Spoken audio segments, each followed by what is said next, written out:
I drove 4 grueling hours up mountain roads to Grandpa's old cabin. The pine sap smell still lingered in the wood, that stale coffee scent of memories. But then I saw it. A chain-link fence, cutting across my access, 6 spike strips behind it.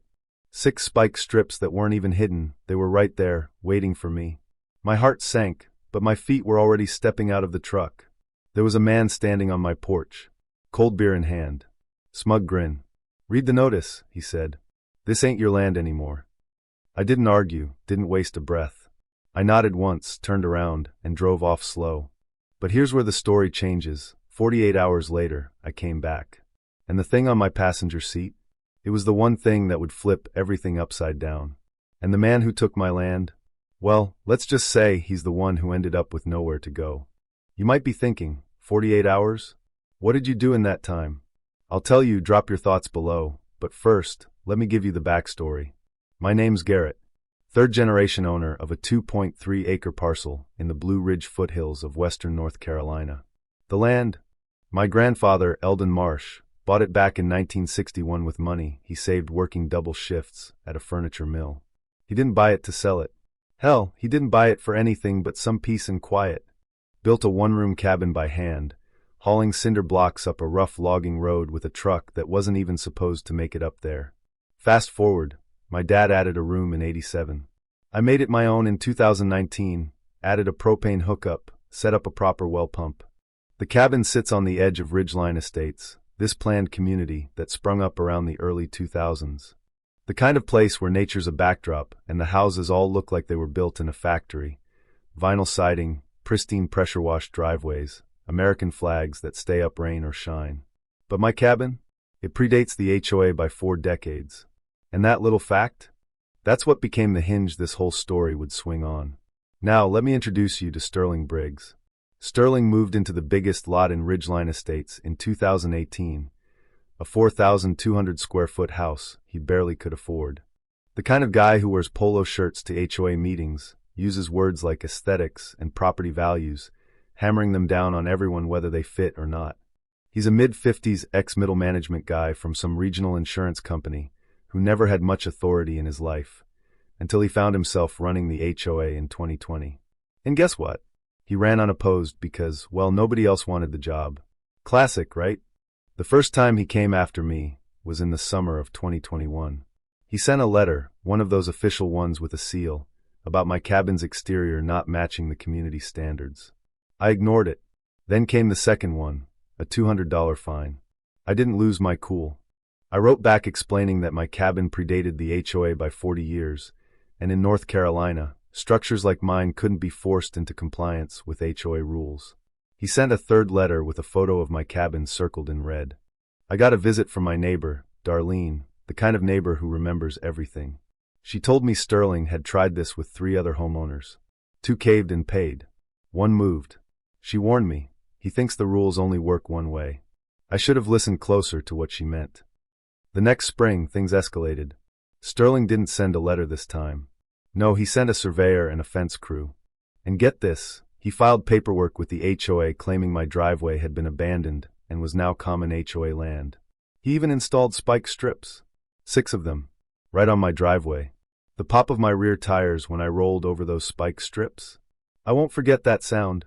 I sat there in my truck for 5 minutes just staring at that fence, which wasn't just an HOA fence anymore, it was his fence. The next thing I didn't go after him right then. No, I called my cousin Vaughn, a paralegal in Asheville. He gave me 6 words that became my mantra for the next 48 hours. Don't argue, document, then bury him. The next day, I went up with my brother-in-law Colt, a contractor and expert surveyor. Colt brought his own surveying equipment, real high-grade stuff. We spent 3 hours re-establishing every boundary marker on my land. What Colt found? Well, Sterling's fence didn't just nick my driveway. It crossed 14.3 feet into my property. And those spike strips? They were on my land, and they had damaged my vehicle. That was trespass. That was property damage. I called the county recorder's office to see exactly what paperwork Sterling had filed. The clerk told me the document was just a notice, not a legal claim. Sterling had made his first big mistake. But he wasn't done. Later that day, Sterling came over. He looked me in the eye and told me I needed to accept the new arrangement, or he'd have the HOA foreclose on me. I wasn't angry. I was ready, and I made sure Colt wrote it down. A verbal threat to use HOA fines as leverage in front of a witness? That was golden. Next morning, I called an attorney. A real property attorney with experience fighting HOA overreach. Her name was Philippa A. Halt. She reviewed everything, the survey, the photos, the filed notice, in less than an hour, and then she dropped a bombshell. Sterling's made a grave mistake, she said.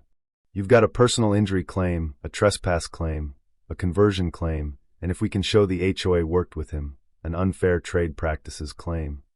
She wasn't done. We started digging into Sterling's finances.